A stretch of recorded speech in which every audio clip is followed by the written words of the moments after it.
Bismillahirrahmanirrahim. Assalamualaikum warahmatullahi wabarakatuh.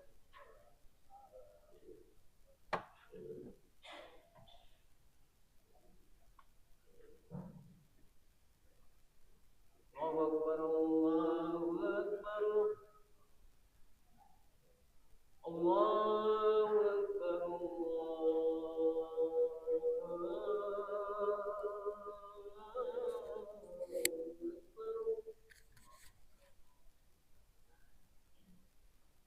Asyhadu an la ilaha illallah.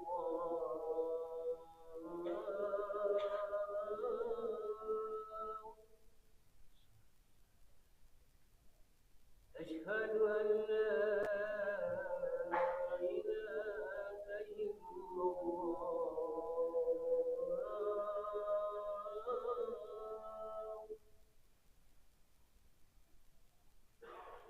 أشهد أن محمدا رسول الله.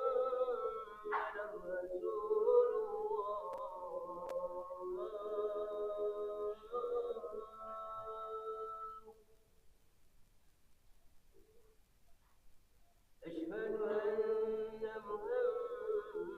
أن محمدا رسول الله.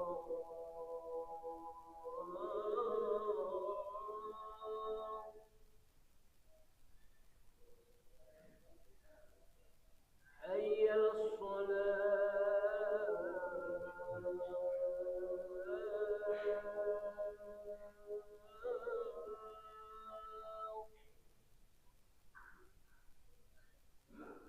حي على الصلاة.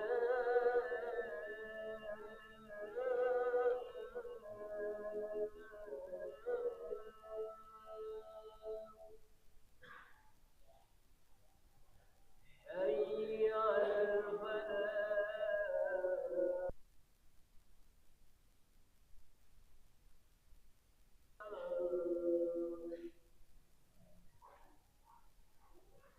حي على الفلاح.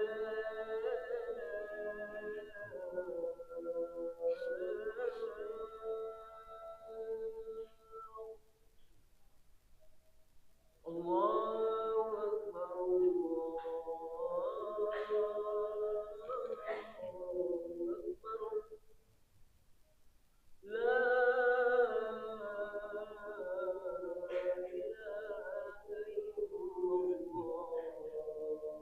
الله.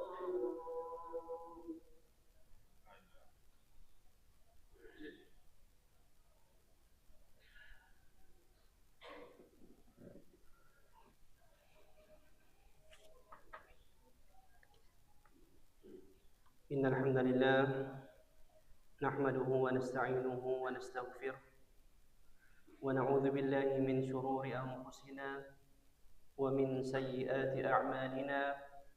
من يهده الله فلا مضل له ومن يضلل فلا هادي له. أشهد أن لا إله إلا الله وحده لا شريك له، وأشهد أن محمدا عبده ورسوله الذي بلغ الرسالة وأدى الأمانة ونصح الأمة وجاهد في الله حق جهاده حتى تركنا على البيضاء ليلها كنهارها لا يزيغ عنها إلا هالك. صلوات الله وسلامه عليه وعلى آله وأصحابه ومن تبعهم بإحسان إلى يوم الدين. فيا عباد الله، أوصيكم ونفسي بتقوى الله، فقد فاز المتقون. فقد قال الله عز وجل في كتابه الكريم: أعوذ بالله من الشيطان الرجيم.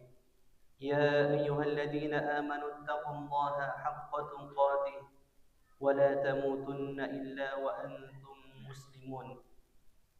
يا أيها الذين آمنوا اتقوا الله وقولوا قولا سديدا يصلح لكم أعمالكم ويغفر لكم ذنوبكم، ومن يطع الله ورسوله فقد فاز فوزا عظيما. أما بعد، فإن أصدق الحديث كتاب الله، وخير الهدي هدي محمد صلى الله عليه وسلم، وشر الأمور محدثاتها، وكل محدثة بدعة، وكل بدعة ضلالة.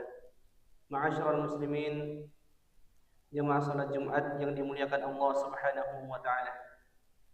Alhamdulillah, segala puji dan syukur senantiasa kita panjatkan kehadirat Allah Subhanahu wa taala atas limpahan rahmat, nikmat dan karunia-Nya. Semoga dengan terus meningkatkan keimanan dan ketakwaan kepada Allah Subhanahu wa taala, hidup kita senantiasa diberkahi oleh Allah Subhanahu wa taala insyaallah. Salawat serta salam senantiasa kita sampaikan kepada Nabi Muhammad sallallahu alaihi wasallam, panutan dan teladan kita sepanjang zaman dalam semua aspek kehidupan. Semoga dengan selalu berpegang teguh kepada bimbingan dan sunnah-sunnah beliau, kita tergolong umat yang kelak memperoleh syafaatnya di hari kiamat kelak. Amin ya rabbal alamin. Ma'asyiral muslimin rahimakumullah.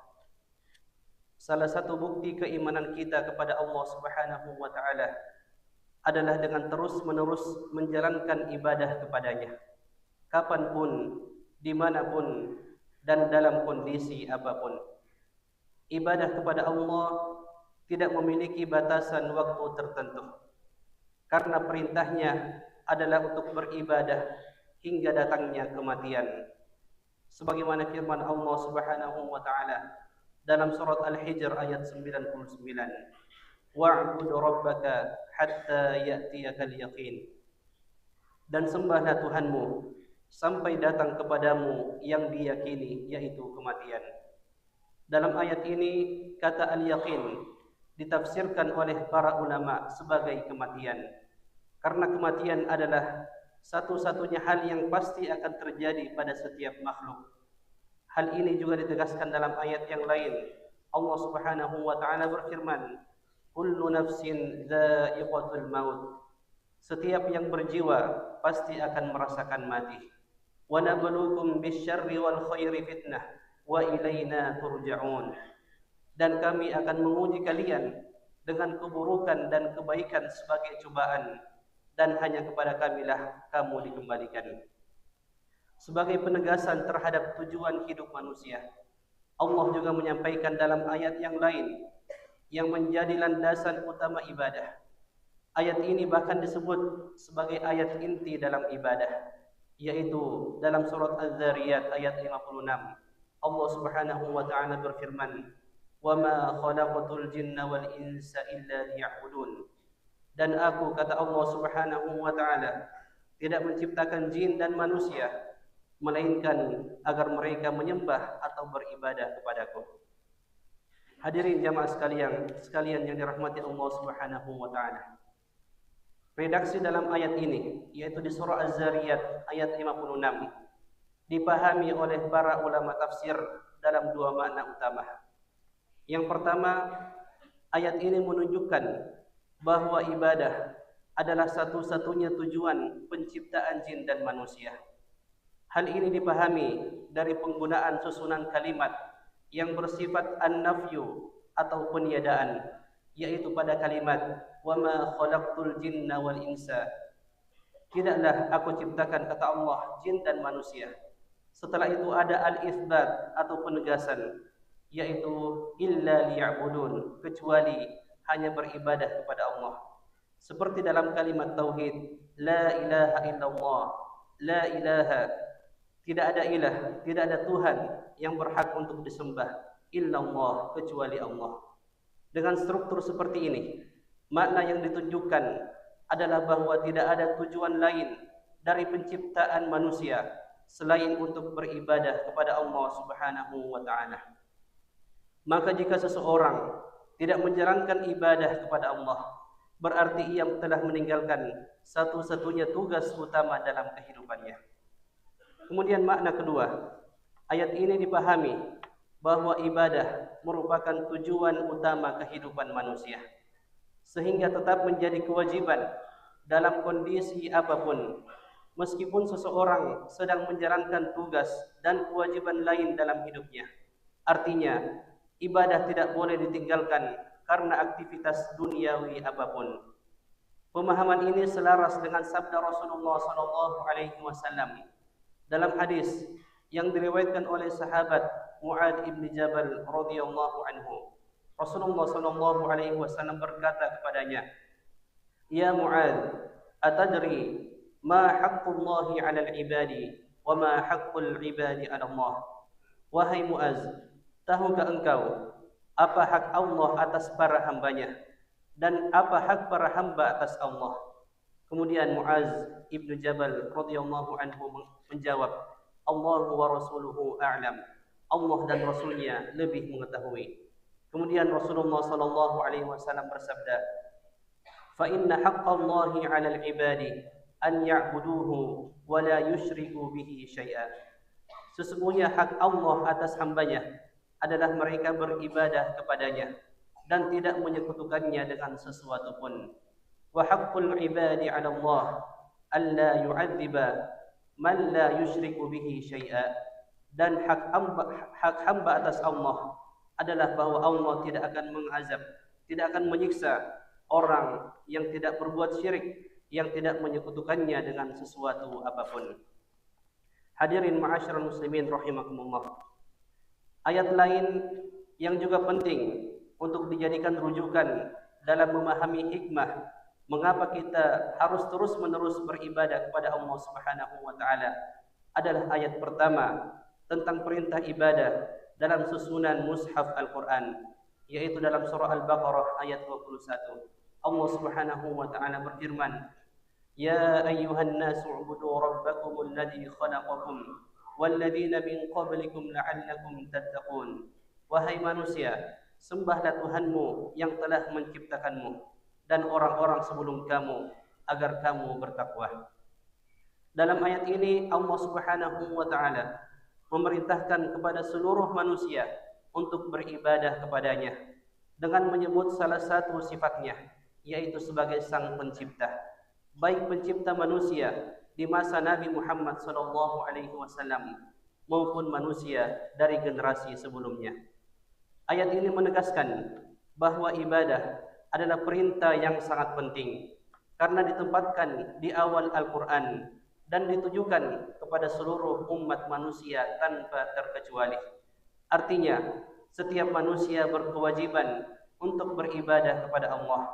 Barang siapa yang beribadah, berarti ia telah melaksanakan kewajibannya kepada Allah. Dan barang siapa yang tidak mau beribadah, maka ia telah meninggalkan perintah Allah Subhanahu wa taala. Sementara itu, ayat terakhir dalam mushaf yang berbicara tentang perintah beribadah terdapat dalam surah Nuh ayat 3, di mana Nabi Nuh alaihi salam menyeru kaumnya, "An i'budullaha wattaquhu wa athi'un," yaitu sembahlah Allah, bertakwalah kepadanya dan taatlah kepadaku. Ayat ini menunjukkan bahwa dakwah para nabi dan rasul selalu dimulai dengan seruan untuk beribadah kepada Allah, karena ibadah merupakan fondasi utama dalam kehidupan seorang hamba. Dari awal Al-Quran hingga akhir, perintah untuk beribadah tetap menjadi inti dari ajaran para nabi dan rasul. Dalam ayat ini Allah Subhanahu wa taala memerintahkan 3 hal sekaligus. Yang pertama, beribadah kepadanya. Yang kedua, bertakwa kepadanya. Yang ketiga, taat kepada Rasulnya. Ketiga perintah ini merupakan inti dari tugas utama seorang hamba. Siapa yang melaksanakannya dengan sungguh-sungguh, maka ia akan mendapatkan banyak kebaikan, baik dalam kehidupan dunia maupun di akhirat kelak. Hadirin jamaah salat Jumat yang dimuliakan Allah Subhanahu wa taala. Hakikat kehidupan yang telah ditetapkan Allah bagi para hambanya adalah untuk beribadah kepadanya dalam makna yang luas, baik ibadah yang bersifat mahdhah atau ibadah murni seperti salat, puasa, zakat ataupun haji, maupun ibadah ghairu mahdhah atau ibadah umum seperti bekerja dengan niat yang benar, menuntut ilmu, menolong sesama, membangun masjid, bersedekah dan yang lainnya. Karena itulah Allah menjanjikan banyak keutamaan bagi hamba-hambanya yang mampu menjaga dan mempertahankan ibadah hingga ajal menjemput. Salah satu keutamaan tersebut disebutkan dalam hadis qudsi, di mana Allah Subhanahu wa taala berfirman, "Ya ibna Adam, tafarraq li ibadati amla sadraka ginan wa asudda faqraka." Sesungguhnya Allah Subhanahu wa taala berfirman, "Wahai anak Adam, luangkan waktumu untuk beribadah kepadaku. Niscaya aku penuhi hatimu dengan rasa cukup dan aku tutupi kebutuhanmu." Hadirin jamaah salat Jumat yang dimuliakan Allah Subhanahu wa taala. Demikian khutbah Jumat yang dapat kami sampaikan pada kesempatan siang hari ini. Mudah-mudahan kita semua senantiasa diberikan petunjuk, kekuatan dan kemudahan oleh Allah Subhanahu wa taala untuk tetap istiqamah dalam menjalankan ibadah kepadanya dimanapun kita berada, kapanpun waktunya, dan dalam kondisi apapun kita berada. Semoga Allah menerima seluruh amal ibadah kita, mengampuni dosa-dosa kita, serta menjadikan kita termasuk hamba-hambanya yang taat dan mendapatkan kebahagiaan di dunia dan di akhirat. Amin ya rabbal alamin. Aqulu qawli hadza wa astaghfirullah li wa lakum wa li sa'iril muslimina wal muslimati min kulli dhanb fastaghfiruhu innahu huwal ghafurur rahim.